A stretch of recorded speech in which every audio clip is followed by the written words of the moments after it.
Welcome into the Inside Scoop. We are live from Nashville, Tennessee. Today is Wednesday, June 4th, and I am your host, Josh Newberg. Summer is here, official visits are here, commitments are happening, and we're going to cover it all. We're going to break it all down, go behind the scenes in today's show.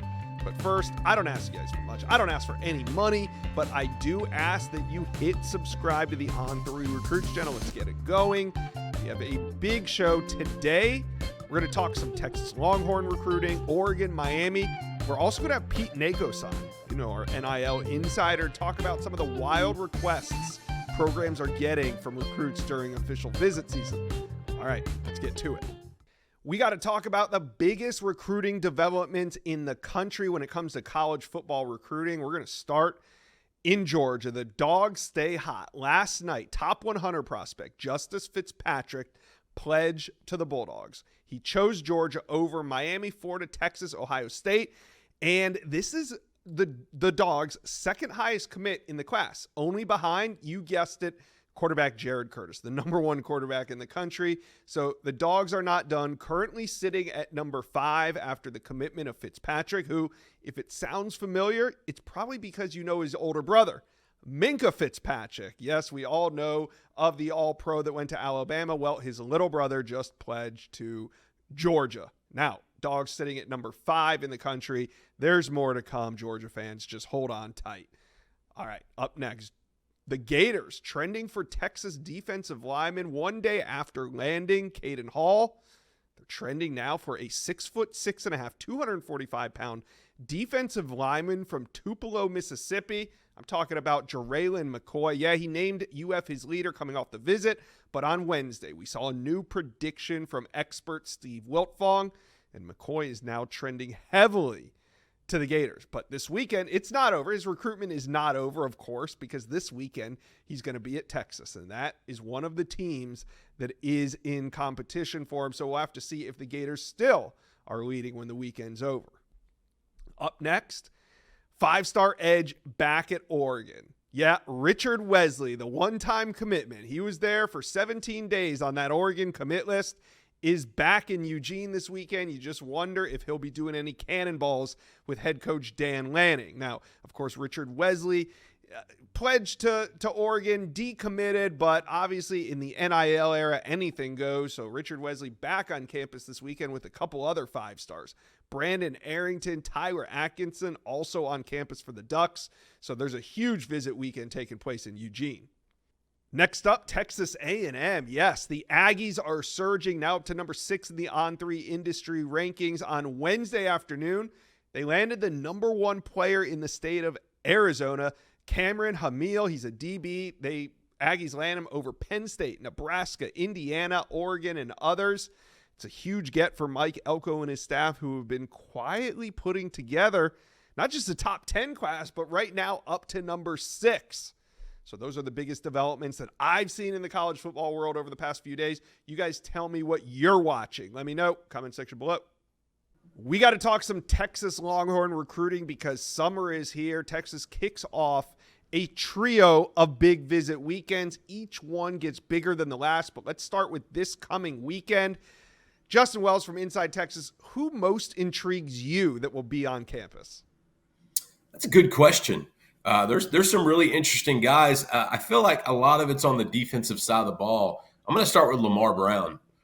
This is recruitment that Texas just decided to jump into in the last month. They're like, hey, this freak athlete from Louisiana, let's get involved. Let's see what it's like. Truth is, Alan Clark, the new edge coach at Texas that came from Ohio State in the offseason, he has a relationship. He's from Baton Rouge, and he has a relationship with Lamar Brown in that group. And then they just got a kid committed, Haywood Howard Jr. They're actually working on Brown a little bit. If I know anything about Lamar Brown, he really enjoys the process. I feel like at each time he's had a different leader. I think Texas A&M was in the race there early on. LSU has, I think, always been in the mix. Miami seems like they've put a really big foot forward here recently. Texas decided this is the shoot their shot weekend of official visits, in my opinion. They can get virtually any prospect they want on campus at this stage. And so they're going to try their best for a guy of Lamar Brown that, I got to be honest with you, I don't know where he excels better.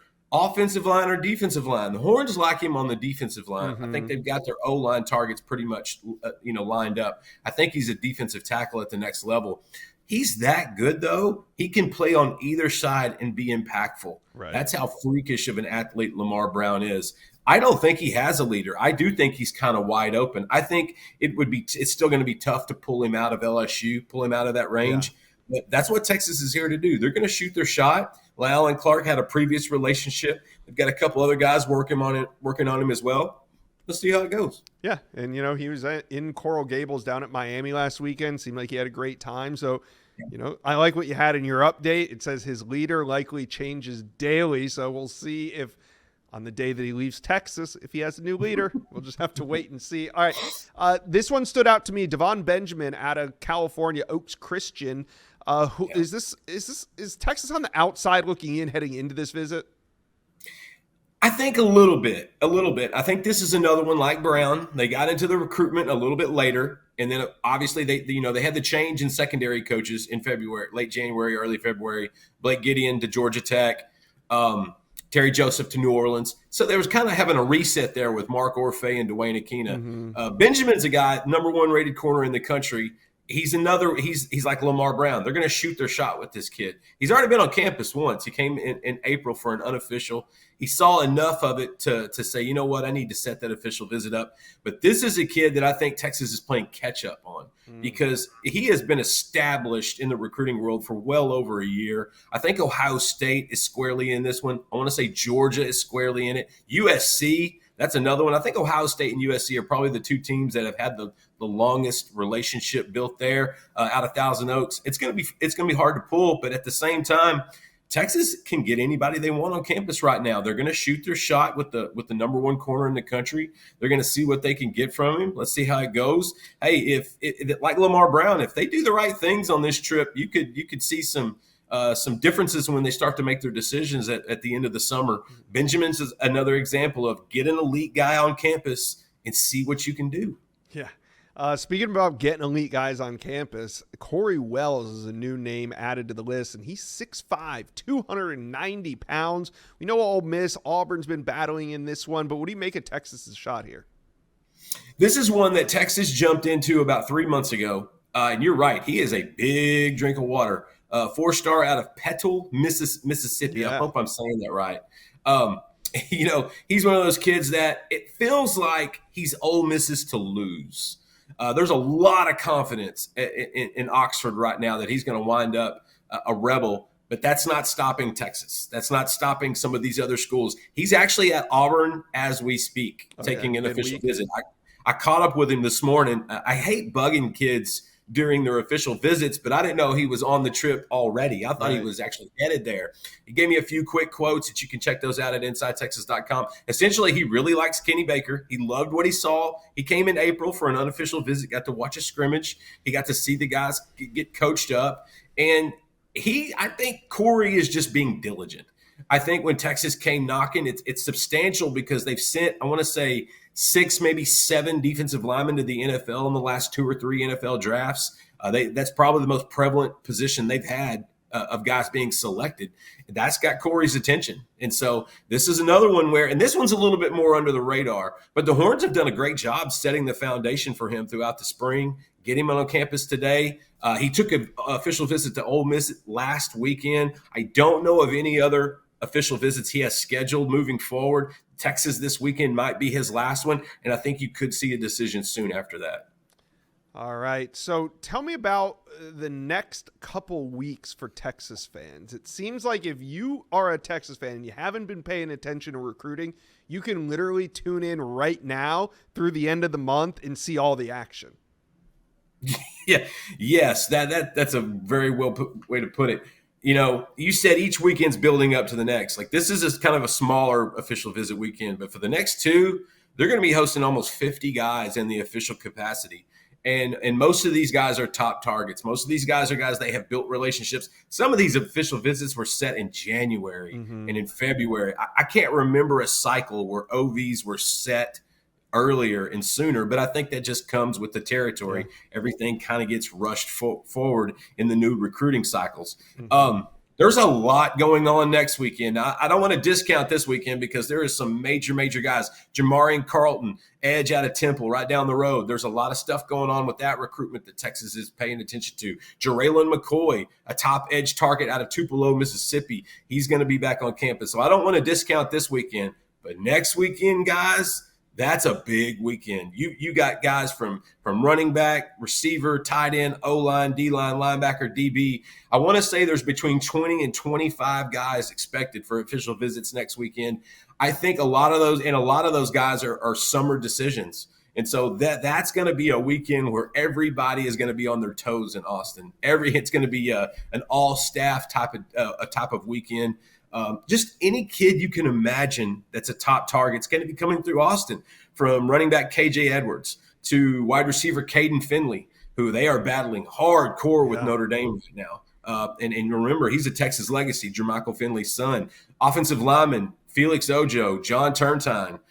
You look over on the defensive side, you got a really sneaky under the radar linebacker that we think the world of in Braden Rouse. I think the Horns are building a great relationship there. I think they're kind of gaining in that regard.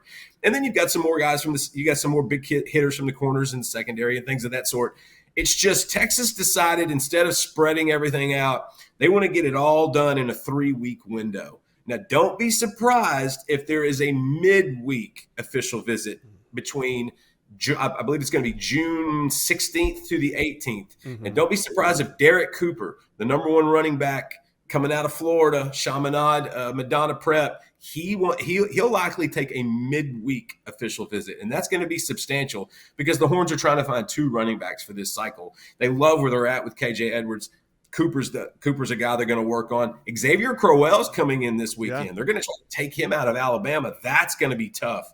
They're still looking to set up with Amari Latimer and Carson Baker. And so there's so many different guys in the mix, but that's the thing that's the beauty of this show and the beauty of Inside Texas. We will keep you posted and updated throughout.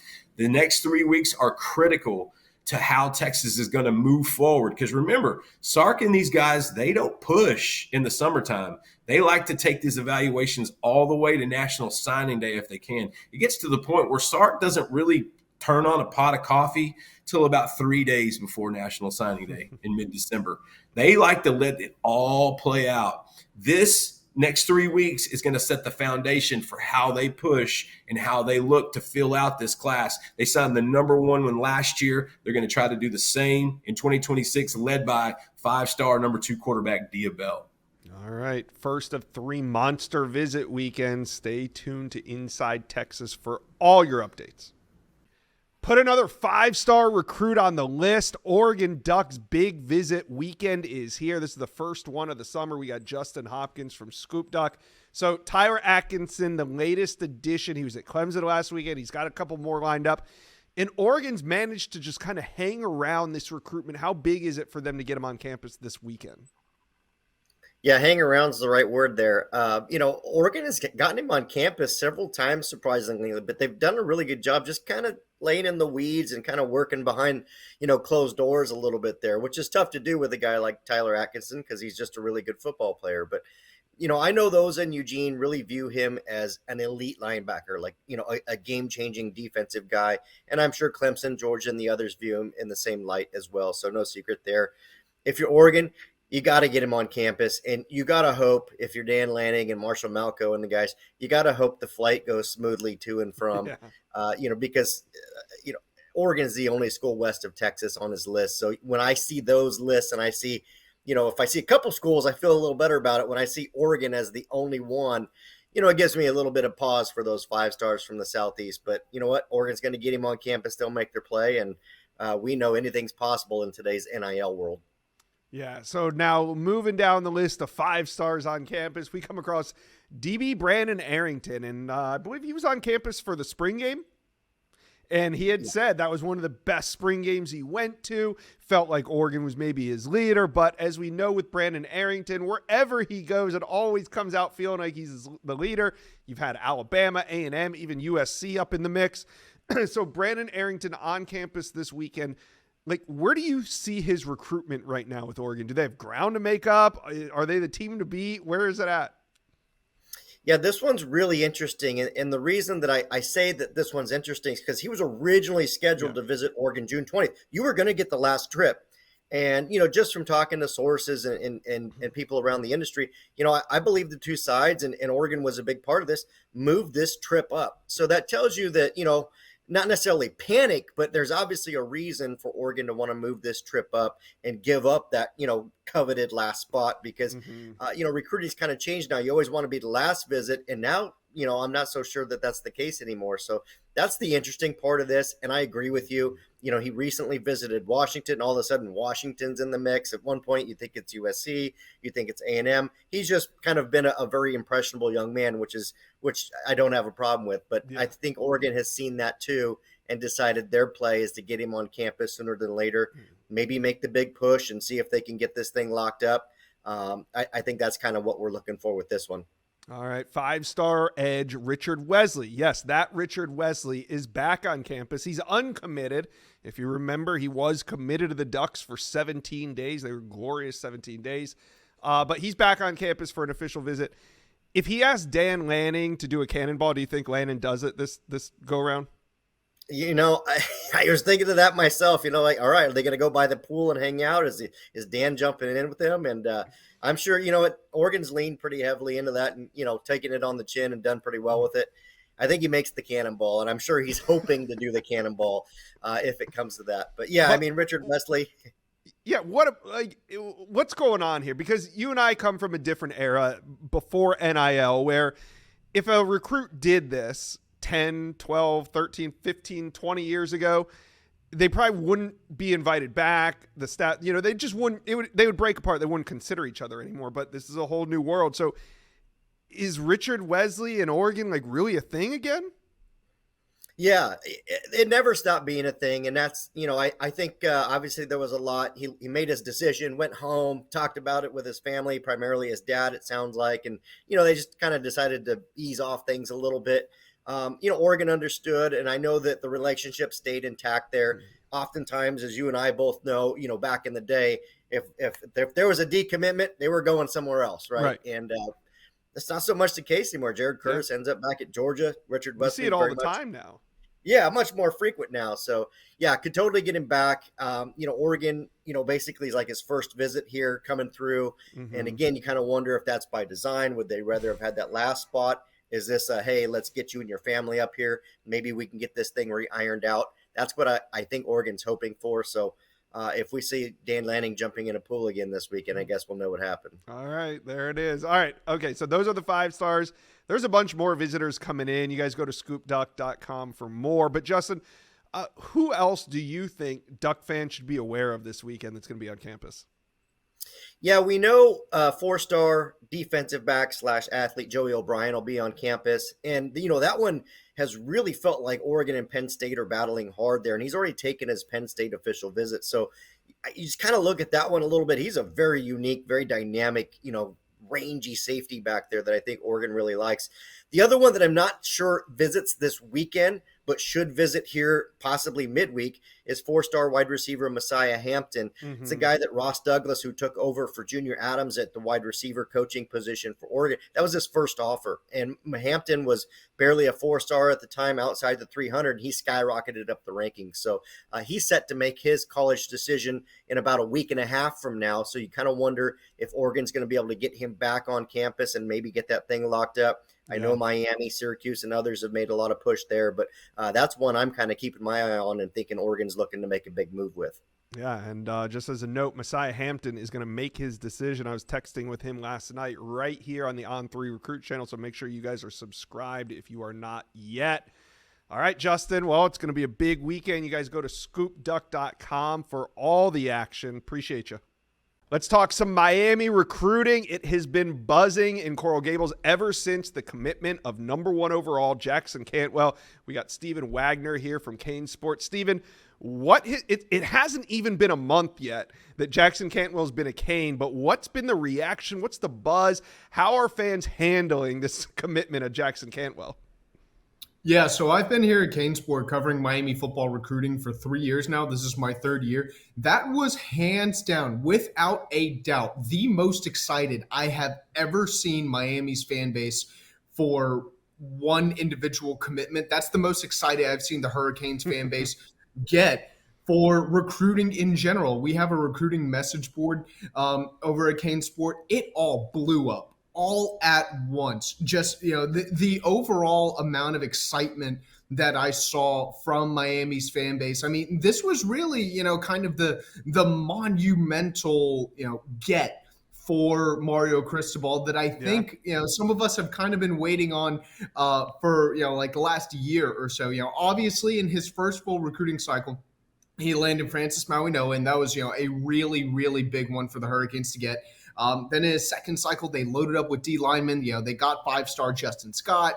They got 5-star Marquise Lightfoot. They ended up flipping 5-star Armando Blunt from Florida State. But Jackson Cantwell just feels different because this is so far, the first number one overall prospect at the time that Mario has landed since he's been at Miami. And this was definitely, one of those moments where it felt like the entire fan base really felt like, man, we can get literally anyone in this recruiting class.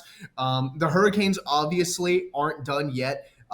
Just because they landed Jackson Cantwell. I think the Hurricanes are very much in the mix for 5-star LSU receiver commit Tristan Keys as well. 5-star edge outside linebacker Anthony Jones is another guy that I absolutely think Miami is going to be right there with.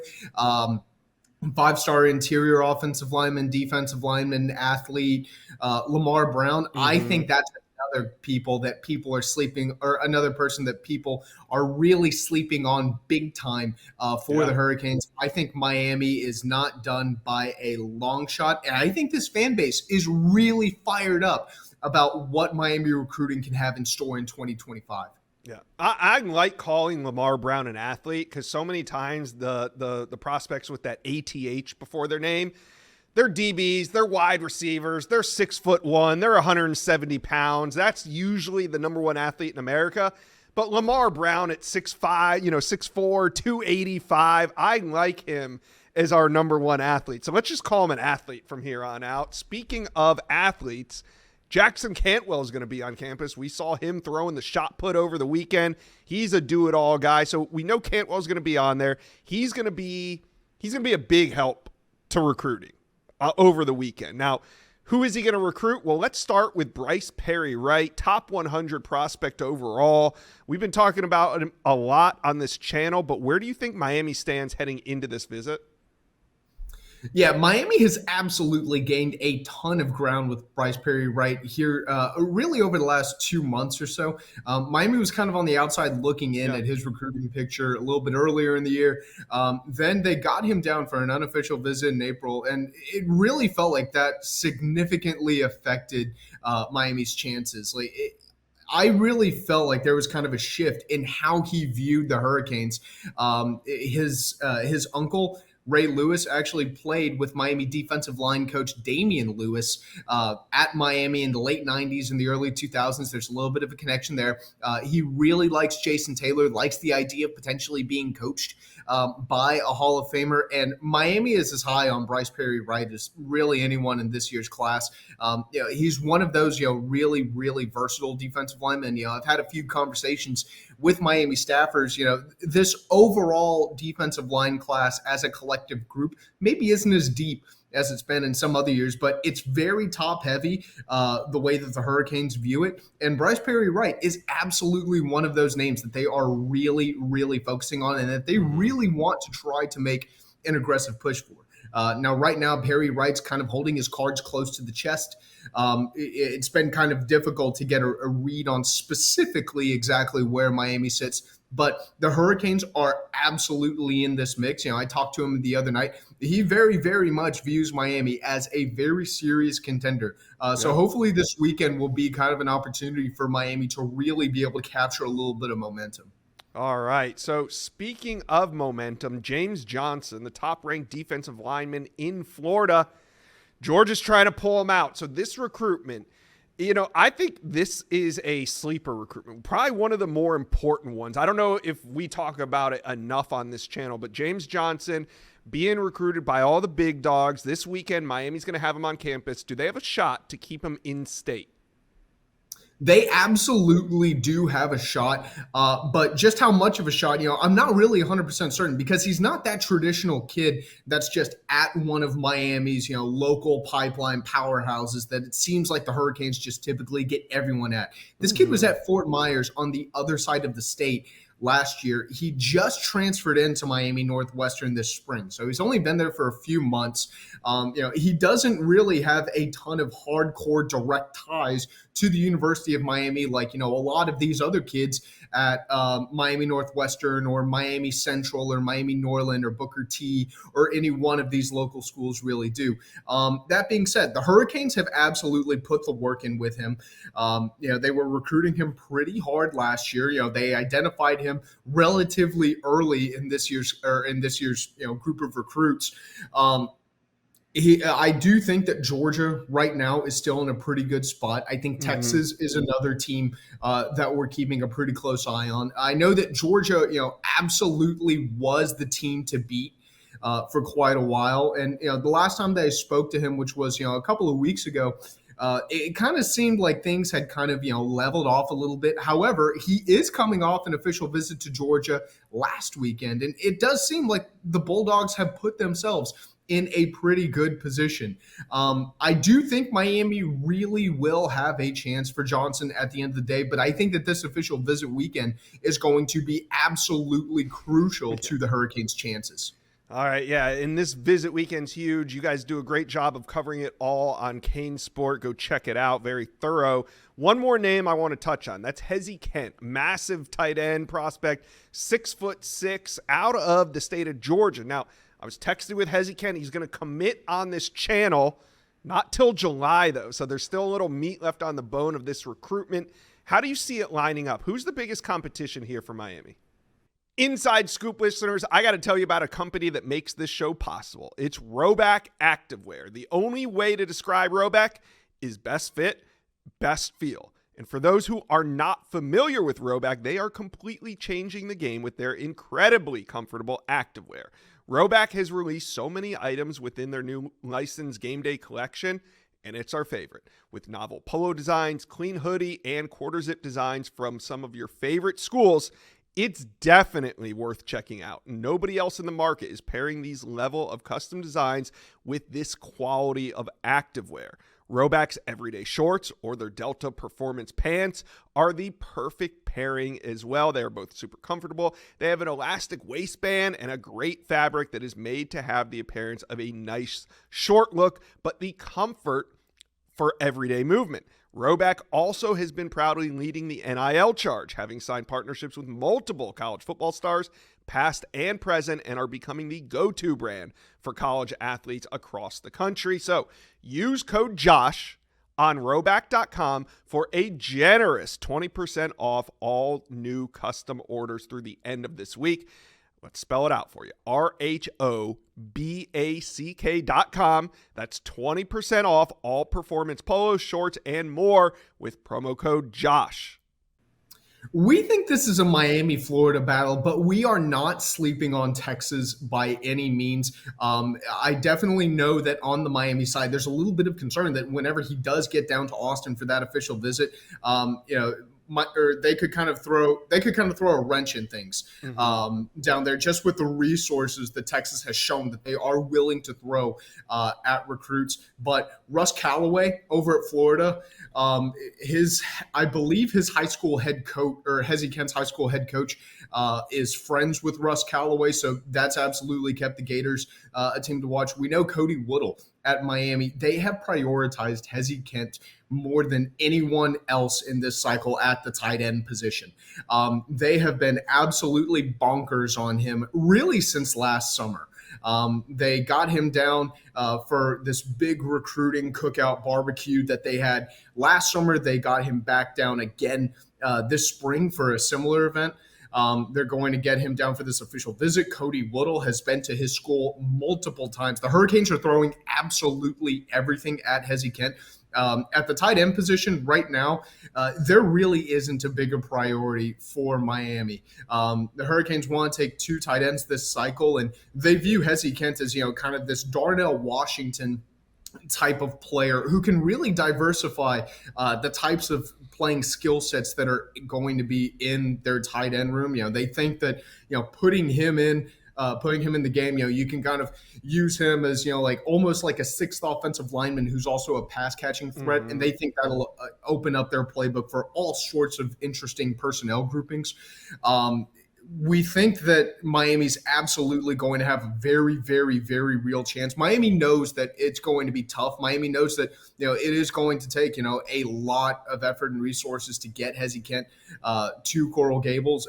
I think that Miami is ready and prepared to make that push for Hezi Kent. All right, Miami fans, big weekend. Go check out Kane Sport for more. We got NIL expert Pete Nakos here, and he's written some interesting stories that I want to talk about in this segment. So, Pete, official visit season is here, and you wrote an article last week about some of the more unusual, or just in this NIL era, I guess it's not unusual, but some of the asks from recruits to programs, and what are some of the unusual things you're hearing this offseason? Yeah, touched some general managers and NIL collectives last week, and in this crazy NIL landscape that we live in now.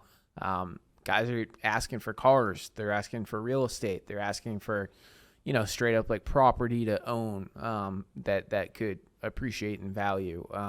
No longer is it just give me the biggest, duffel bag of cash, however you want to, whatever cliche you want to run with. Now it's what other perks do I get? I mean, I talked to a couple schools who said that players are now just asking for like car lease payments when they go on OVs. That's become a popular thing. And then, the other big thing that's being talked about too, beyond the initial payments is, so what are you going to do for my family? How are you going to get my family to campus every week? How are you flying them across the country? And, some schools are kind of just drawing that line now of like, we're not going to do that. Others are basically lining up private charter for, an entire season, which is things that don't happen at the professional level that could only happen at the high school level in college when there's football, no rules. When there are no rules. Yeah. So, that's interesting. So, in past years, on a Sunday, you take an official visit Friday, Saturday, Sunday before noon. Sure. You meet with the head coach. You sit down as a family. You talk about the depth chart. You talk about your ability to get in and play. I mean, I'm talking about 5-10 years ago. Yeah. You talk about these things. So now we're talking real estate. We're talking private jets in this Sunday meeting. Yeah, is that when it comes up? Seriously, I mean, seriously. And I'm not saying when do these talks come up? It happens when the family is sitting down with the coach, and I'll be honest, some families don't want their son there. They would prefer to just have a talk with the head coach, like parent a to parent, or the agents on the visit too, which makes it extremely obvious that NIL is going to be a factor. And, it's a case-by-case basis, and only so many programs are going to, offer this perk or that perk. So by no means is every recruit expecting the red carpet. But you might as well ask for it. But you might as well ask for it. And let me tell you, if that school or whatever wants to go that far and throw that out there, man, does that give them a competitive advantage in getting that commitment? Yeah, and, hey, it's the wild, wild west right now. So you can do what you want. You don't have to do these things. But if you're a recruit, you might as well ask for them. Okay.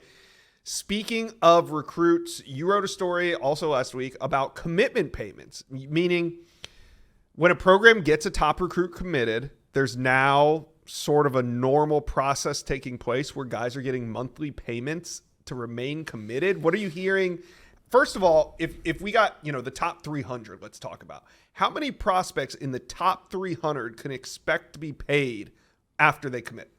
From talking to sources, and I wrote this last week, they, some general managers think that number is between like 50 and 100 of the top recruits. That's reasonable. So, you think about it, it's every 5-star almost. Yep. If there's 32 5-stars, you're talking about the top. And then the top 5 at every position, give or take. Right. Obviously, quarterback and edge rusher, those are highly valued, so it might go further down the list. But and these payments range all over the board, right? So for like a really elite recruit, you might be looking at $20 to $25K a month. For another, it's $5K a month. For another, it's just $10K upfront at the commitment. It really varies.